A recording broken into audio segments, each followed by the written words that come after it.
கிட்டையும் பெருமை இருக்கு. இந்த மண்ணுல மட்டும் இல்லாம பாரதி, வஉசி, கட்டபொம்மன் பிறந்த மனுஷங்கள் கிட்டையும் பெருமை இருக்கு. கோவில்பட்டி கடலை மட்டும் இல்ல, அதை விட இனிப்பான மனசு கொண்டவங்க இந்த கோவில்பட்டி மக்கள். இந்த மண்ணில நின்று இந்த மக்கள் மத்தியில பேசுறதே ரொம்ப மகிழ்ச்சியா இருக்கு. இங்க சிட்டிங் எம்பி யாரு? கனிமொழி. திமுக மூத்த தலைவர், மகளிர் அணி தலைவர் கனிமொழி. ஆனா கனிமொழி பிரச்சாரம் பார்த்தீங்கன்னா அவங்க எதிர்கட்சி எம்பி மாதிரியே பேசிக்கிட்டு இருக்காங்க. தமிழ்நாட்டுல 3 வருஷமா திருட்டு திமுக ஆட்சி தானே நடந்துகிட்டு இருக்கு. 5 வருஷமா கனிமொழி தானே இங்க எம்பியா இருக்காங்க. ஆனா அவங்க தெரு தெருவா போய், தொகுதி ஃபுல்லா போய் என்னன்னு பேசுறாங்க?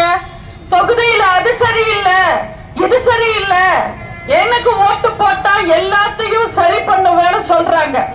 ஏன் இந்த 5 வருஷத்துல எல்லாத்தையும் சரி பண்ணி காமிச்சிருக்கலாம்? இல்ல, எதுவுமே செய்யல.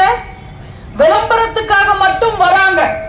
வெள்ளம் வந்தப்போ போட்டோக்கு போஸ் கொடுக்கிறதுக்காக ஒரு ஏரியாவுக்கு வந்தாங்க. மொத்த தூத்துக்குடி தொகுதிக்கு வந்து பார்த்தாங்களா?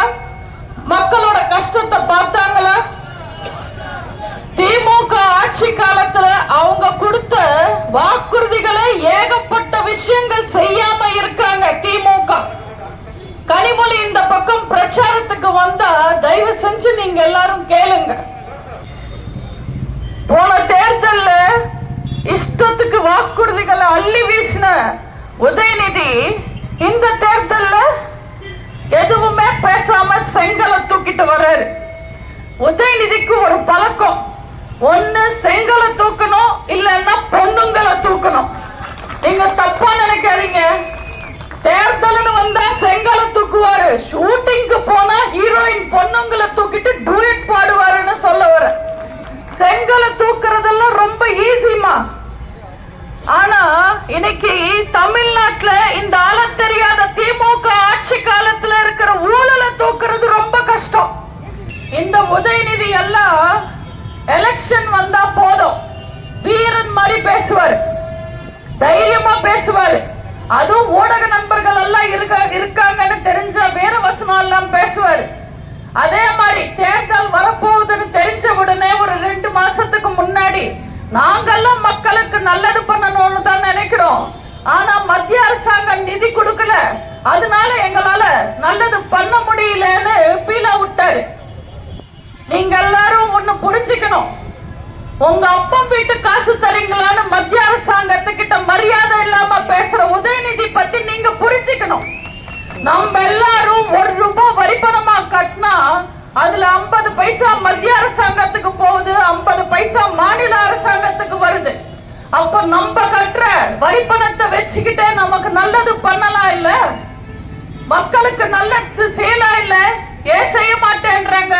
அது என்ன அவங்க அப்பம் வீட்டு காசா? எப்ப வெள்ளம் வந்தாலும், புயல் வந்தாலும், பிரச்சனை வந்தாலும், மக்கள் கோபத்துல இருக்காங்கன்னு தெரிஞ்சாலும் நாங்க எல்லா ரேஷன் அட்டைக்கும் 6000 ரூபாய் தருவோம்னு அறிவிச்சிருவாங்க. மக்களால் நான், மக்களுக்காகவே நான் வாழ்ந்தவங்க அம்மா. அந்த அம்மா வழியில தானே நம்ம அண்ணன் எடப்பாடியார் ஆட்சி செஞ்சாரு. 10 வருஷம் அதிமுக ஆட்சி காலத்துல எவ்வளவு நிம்மதியா இருந்தீங்க நீங்க? தமிழ்நாட்டுல அப்போ இன சண்டை, மத சண்டை, ஜாதி சண்டை, மொழி சண்டை வந்ததா? அமைதி பூங்காவா தானே இருந்தது. உங்க வீட்டு வாசலுக்கு கவுன்சிலர் வந்து நின்னாங்களா? கோர்ட் வாசல்ல கொலை விழுந்ததா? பெண்களுக்கு பாதுகாப்பு இல்லாம போச்சா? இந்த திருட்டு திமுக கூட்டணியும் சரி, வேற எந்த கூட்டணியும் சரி தமிழ்நாட்டுக்கு தேவையில்லை.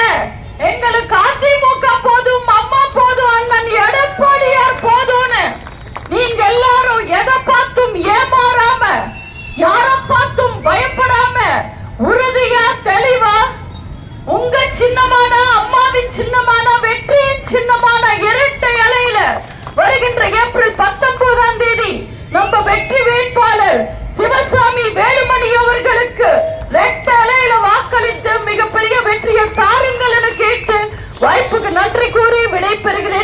வணக்கம்.